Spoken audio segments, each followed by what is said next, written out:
নমস্কার, তনুশ্রী হোম কিচেনে সবাইকে স্বাগত। আজকের রেসিপির প্রধান উপকরণ রয়েছে আলু, যেটা সকলের ঘরে সহজেই পাওয়া যায়।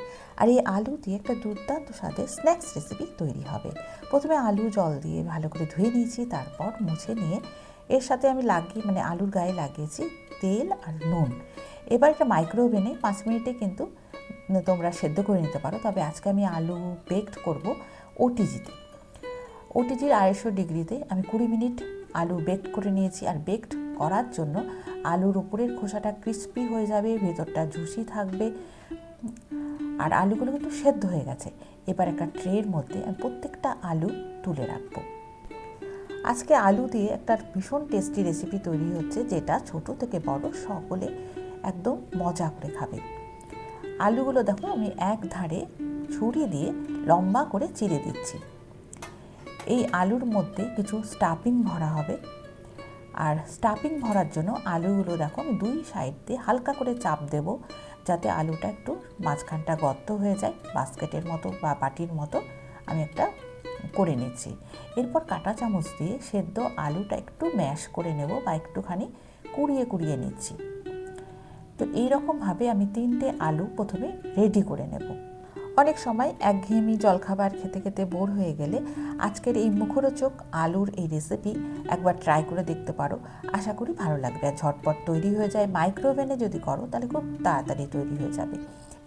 এবার আলুর স্বাদ বাড়ানোর জন্য রয়েছে গোলমরিচের গুঁড়ো, নুন, chilli flakes, mix herb, cheese, butter. এবার অন্যদিকে আলুর স্টাফিংয়ের জন্য সেদ্ধ সুইটকর্ন রেখেছি আর সামান্য পেঁয়াজ কুচি করে রেখেছি। এবার আলুর ওপরে স্টাফিং সাজিয়ে নেব। এর জন্য 1/2 চামচ বাটার গরম গরম আলুর মধ্যে ভালো করে মাখিয়ে নিতে হবে। একটা চামচ দিয়ে গরম আলুর মধ্যে বাটার খুব ভালো করে মাখিয়ে নিচ্ছি। আর গরম আলুর জন্য বাটার কিন্তু খুব সহজে জলদি গলে যাবে। গলে গিয়ে সুন্দরভাবে আলুর সাথে বেশ মেখে মেখে গেছে। ওপর দিয়ে নুন, গোলমরিচ দেব। এর সাথে দেব চিলি ফ্লেক্স, সামান্য করেই দিচ্ছি। আর মিক্স হার্ব দিতে পারো, চাইলে পিৎজা সিজলিং যে থাকে সেই পিৎজা সিজলিং দিতে পারো। ওপর দিয়ে সেদ্ধ সুইটকর্ন দিচ্ছি আর একটু পেঁয়াজ কুচো দেব। আর পেঁয়াজ কুচো আর দেওয়ার পর আরও একবার মশলাগুলো ওপর দিয়ে ছড়িয়ে দিতে হবে। গুঁড়ো মশলাগুলো যেগুলো ছিল সেগুলো আরও একবার আমি ওপর দিয়ে ছড়িয়ে দেবো, যাতে ওপর দিয়ে যখন খাওয়া হবে জিনিসটা খেতে বেশ ভালো লাগবে।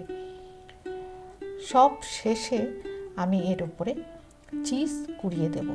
আমুলের চিজ খুব সহজেই পাওয়া যায়, সেই চিজও তোমরা কুড়িয়ে দিতে পারো। আমি এখানে আমুলের চিজই ব্যবহার করেছি। আর উপর দিয়ে আরেকটু করে আমি বাটার দিয়ে দিলাম, যাতে বাটারের সাথে আলুর সাথে সমস্ত কিছু সুন্দরভাবে মিলেমিশে একটা সুন্দর একটা খাবার, একটা টেস্টি খাবার তৈরি হবে। ওপর থেকে দেখো আমি চিজ কুড়িয়ে দিচ্ছি। চিজ দিয়ে পুরোটা একটু ঢেকে দিতে হবে। আর চিজ পড়লে আলুর সাথে তো খেতে এটা খুব ভালো হবে। এবার চিজ দিয়ে মাইক্রোওভেনে 2 মিনিট দিলেই কিন্তু এটা গলে যাবে।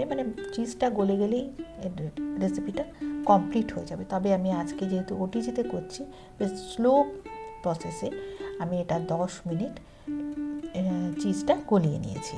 চিজ গলানো হয়ে গেছে। এটা ব্রেডের সাথে খেতে ভালো লাগবে। শুধু মুখে এই পটেটো খেতে ভীষণ ভালো লাগে। তা জলখাবারে এরকম মুখরোচক আলু বা বেকড পটেটো বানিয়ে খেতে পারো। ভীষণই টেস্টি একটা রেসিপি। তো বন্ধুরা, আজ এই পর্যন্ত। আজকের বেকড পটেটো রেসিপি কেমন লাগলো অবশ্যই কমেন্ট করে জানাবে। ভালো লাগলে লাইক করে পাশে থাকবে। নতুন বন্ধু তাহলে সাবস্ক্রাইব করে রেখো। সকলে ভালো থাকো। ধন্যবাদ।